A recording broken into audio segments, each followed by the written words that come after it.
Zahid Hussain from Pakistan, and my topic for today is how to be a global leader. Well, I know it's a very, very vast topic, but the thing is, like, I'll try to like focus on the things that matter for us, for the people who are sitting in this hall today. Because I know that a lot of people here are international students studying in Korea and other foreign expats working in Korea. And of course, we have a lot of Korean friends who are also very ambitious to become global leaders. First, I want to tell you a very brief profile of myself, because later my talk would be very much related to what I did so far. Can you see this picture right here? What could that be? Like a chicken house? Maybe? Or, you know, but no, that's the place where I was born. It was a very small village in the extreme northern part of Pakistan. It was a mud house. We didn't have anything around. We just have kettles. You know, you will see animals all around, and some vegetables and stones and mountains, and that's it. But I was born there, and when I was a kid, in my very exact village that I was born in, we didn't have a single school. My brothers would walk for an hour or two to go to a very, very common, very simple school.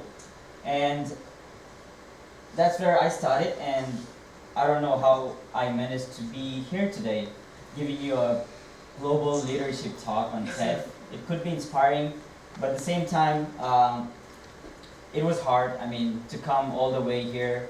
A place where I started was that, and then today I stand here after graduating from Korea University from electrical engineering. I've been working in the solar power industry, and at the same time I'm doing professional MBA. So I work from 9 to 6, and I go to school from 7 to 10, which is crazy, right? I know. And then at the same time, you know, if I have a weekend, that's fine, but the thing is my weekends are also very, very kind of busy. I do a TV show in Korea which is called TEDxDongdaemun. Anybody knows about the show? Yes. Right, a lot of people know about the show. But the response was very small.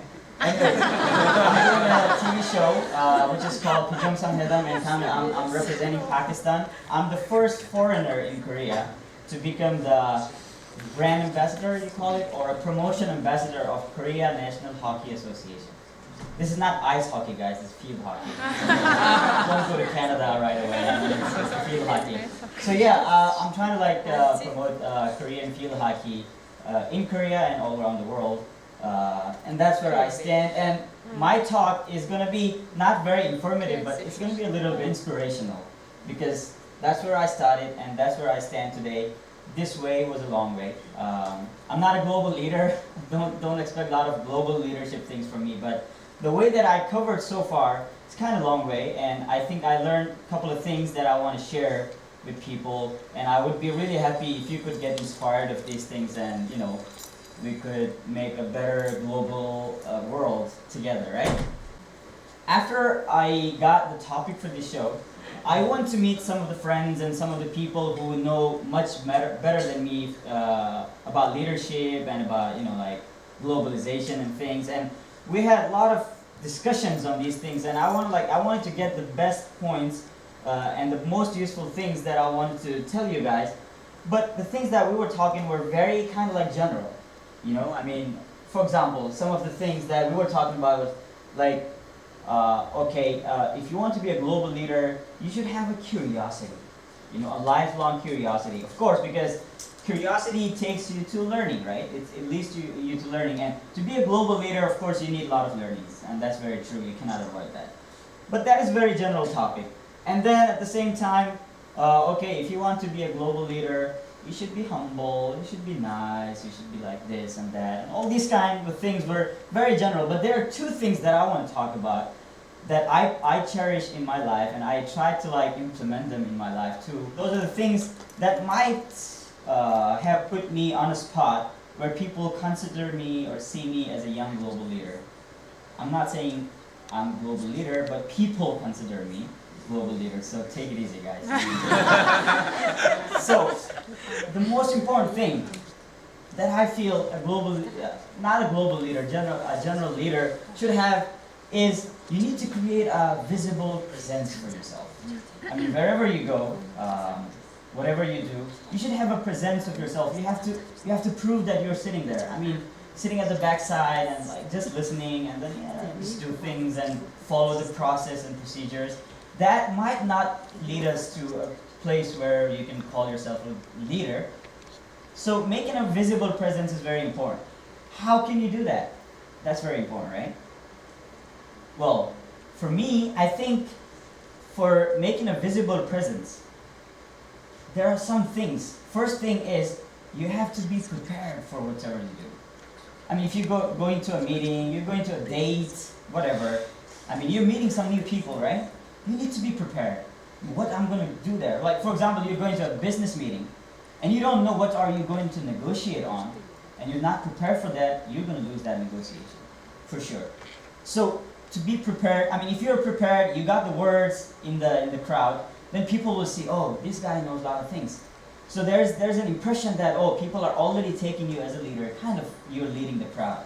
And the second thing is, which a lot of people don't consider very important, but I personally consider it very important, is how you look, how you dress up. You know, when I was a student in Korea University, I would see people coming up for presentations, putting on some sleepers and stuff, you know. I mean, that's cool. I mean, that's cool if you are a very intellectual guy, you have something, you know, like you're like Mark Zuckerberg of Facebook. That's fine, man. You got things that prove that you're a leader.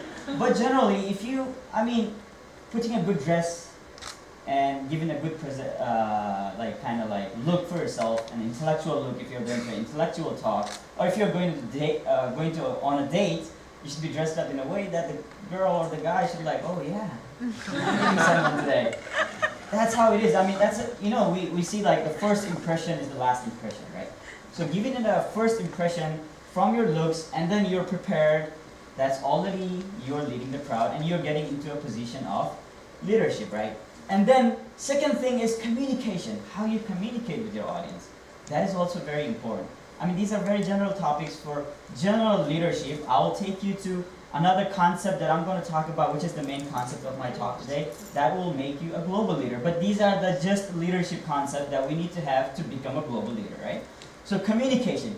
How can you make a better communication skills in yourself? Well, the first thing that you need to be good at communication is you need to know your audience. What kind of audience you're meeting, what kind of people you're meeting. For example, if you're meeting people from different countries, because we're talking about being global, so we're meeting people from different cultures and different countries, you should know somehow a little bit of things about that person's culture. At least try to make an introduction in their language. That's one of the techniques that I use. Like if I'm going to meeting a group of people from Mongolia, let's say. Any Mongolian today? Yes. Yeah, we got some Mongolians. So if I'm going to meet some people from Mongolia, I will try to introduce myself in their language. What that does is like, this person would feel like, oh, this guy knows about my culture. This guy knows about me, and he is respecting my culture, right? So that would make that person feel like comfortable. Oh yeah, I'm fine with this guy. Let's do it. So you kind of like, again, trying like in a position to lead the things. Guys, I'm not just saying I can introduce myself in Mongolian, I can do it. You know, I can really do introduce myself in Mongolian. And, so, yeah, that's the way I do, and I do the ice breaking wherever I go and whenever I meet people. But sometimes there are things like, for example, people want to ice break, but they are not breaking the ice, they are making an iceberg. Sometimes they do that. For example, you know, I talked about dressing, right? So sometimes when I go in a crowd or in a meeting, I usually dress up like this. I mean, that's my style. Do you like this? Yeah. Right? So when I go to a meeting, people would say like, where are you? Their first question is, you know, in Korea, your first question, where are you from and how old are you, right? So the first question, where are you from? And I say, I'm from Pakistan. No. Why? Wait, you look like an Italian. So the thing is like, people would see that if a person is dressed up very well, So there are certain stereotypes like, oh, Italians dress up really well. They do, of course they do. I mean, but the thing is like, people from other countries do the same too. So they're trying to like do an ice breaking, but this is making the ice over me. Like, I'm kind of like offensive, what? I mean, people in Pakistan don't dress up like that? But so you have to be very careful of how you break the ice if you want to lead the crowd. So that is very important, and yeah, like there are some other things, but I want to really take you to the real main concept of my talk, which is, in the next slide, if you will see, I call it 3 R's. But guys, this R is not any mathematics, don't worry. It's just the word was really long, so I put an R on that. So these 3 R's are, because the crowd here mainly are foreigners living in Korea, and I think that as foreigners, as students, as teachers and professionals, we have 3 responsibilities that could make us a global leader, that could make us act like a global leader maybe, and we can contribute in globalization. And if you are contributing in positive globalization, I think you're a global leader already, right? So what are those 3 R's that I want to talk about in the next slide? First, responsibility of promoting the country of your origin. I mean, guys, wherever you're from, you have to feel pride of where you're from. I mean, your identity, your culture, your country, whatever you had, you should be proud of that. I mean, it doesn't mean that like, oh, other cultures are just so, I'm the best. No. You have to respect your own culture, and you have to promote your country. You should try to promote wherever, like for example, in Korea. Korea is very globalized now, a lot of foreigners here in Korea, but there are still a few things that need to be better, that could be better, I mean much better. And for example, sometimes like, some people I met, they think like, for example, Mongolia, I heard, my Mongolian friend told me that a Korean asked him like, do you guys still ride horses when you go around? And similar questions I get about Pakistan. Oh, is it still dangerous? Are you guys in a war? I mean, is it a desert? I mean, you know? But I came from the highest mountains in the world. I came from the Himalayas. The thing is, like, it doesn't mean that people are undercounting you, like underestimating you, or looking down at you. It's because people don't know. People don't know a lot of things. But that's your responsibility now to let them know. I mean, it's not like you don't need to push your culture on them, like, hey, you have to follow my culture. I mean, you have to do this and that. No. Don't push your culture. Let them know your culture. And also try to learn about their culture and try to like respect that. That's the thing that we need to do, like respect the differences and celebrate and encourage the similarities. That's what we need to do, right? But for that, you need to at least know what your culture is, how you guys live. And if I give you an example, when I came to Korea for the first time, people didn't know a lot about Pakistan. I mean, you know, like there are a lot of things they didn't know about Pakistan. They only knew the things that comes on the news, you know, like, oh, there was a big thing, terrorist attack and stuff like that. Well, yeah, that's on the news, and that's right. I mean, there are things happening like that, but there are other things too that are happening, which you cannot see in the news normally. So, and that's your responsibility to globalize the world. You need to let people know what things are there on the other side. So what I did was, me and some of my friends, we teamed up. We brought all the Pakistani students studying in Korea. We have 2,000 students in Korea right now. We teamed up together in 2010. I came in 2008, and in 2 years we teamed it up. What we started doing is we started doing cultural shows and letting people, just doing seminars and conferences to let people know what Pakistan really is. And people respected that, and we're still doing a lot of activities around. At the same time, I personally started writing articles in Korean, because I speak Korean. I've been here for a long time. I started writing articles in Korean, and people started knowing about Pakistan. And as I said, I'm doing a TV show which is very much liked by Koreans. And I think I've been here on this show for a year, and the image of Pakistan and the information that people had about Pakistan a year ago, and the things that people know about Pakistan now are totally different. And that's something I think I contributed in a little bit of globalization. Of course, it's about my country, but at the end, you're letting people know about some new culture and things, and that's leading us towards globalization. That's leading us towards letting people know the differences, and that's how we get globalized, right?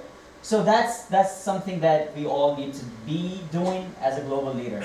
And this is something that normally everybody does, I think everybody does. But I'll talk about another responsibility that we have is responsibility of promoting the host country. I mean, we've been in Korea for a long time, guys.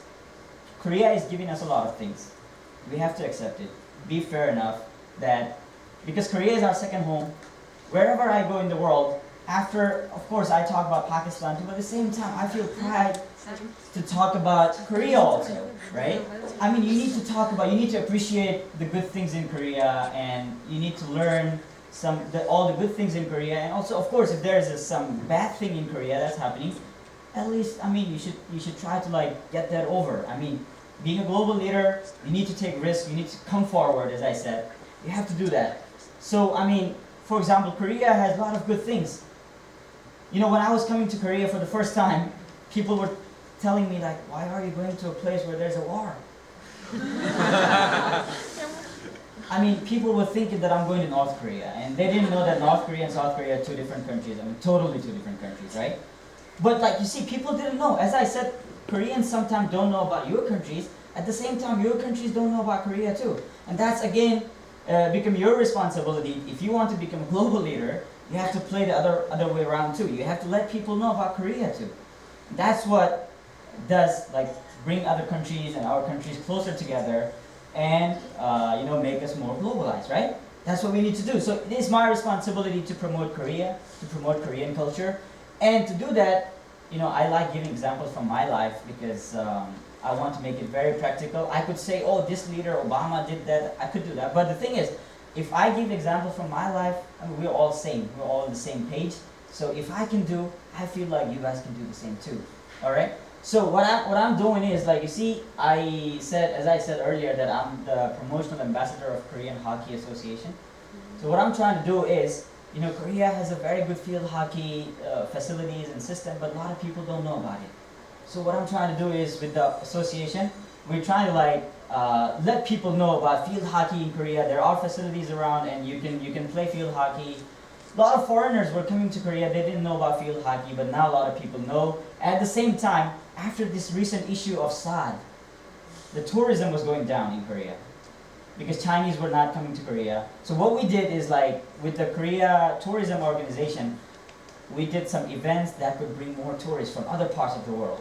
So because I'm a Muslim, so I was responsible to focus more on the Muslim countries. For example, there are a lot of tourists coming from Indonesia and Malaysia. So we were trying to like do some events to promote in their countries about Korean tourism. So that's what we are trying to promote Korea in that. So, you know, that's what we need to do as a global leader. So the third responsibility, which I'll go through very briefly, is in my last slide. Yeah. So a responsibility as a foreigner, guys. A lot of foreigners in Korea, but you know, some of them are really super happy. Some of them are having problems and stuff like that. As a foreigner, now we all as a foreigner in Korea, and of course when Koreans go to other countries, they are foreigners too. They need to do the same thing. To become a global leader, don't wait for 10 years or 20 years to become the Secretary General of the United Nations or stuff like that. I mean, you can do that now. Be friendly with people from different countries. And as a foreigner in Korea, there are a lot of things. Korean government has a lot of good policies for foreigners, but people don't know about them. So if you know about them, if you get to know about them, you can lead those people. That's how you become a global leader. So what we did is, like, there was no field hockey for foreigners in Korea. So what I did and some other friends, we teamed up together again, and we made the first ever foreigners field hockey team in Korea. And today a lot of foreigners are enjoying playing field hockey. So that's kind of like we are creating for like some facilities and things for our foreign friends in Korea. And at the same time, Seoul Metropolitan Government wanted to make this city a better city for foreigners. So we worked with the Seoul government, and we made 6 different policies that could make Seoul more foreigners friendly. And most of those policies are already implemented in Seoul. I'm not going into details, you can find it online. So these are the things we need to do. We have to go out of the comfort zones, we have to break the boxes, we have to go out, and we have to take risks in life if you want to be a global leader.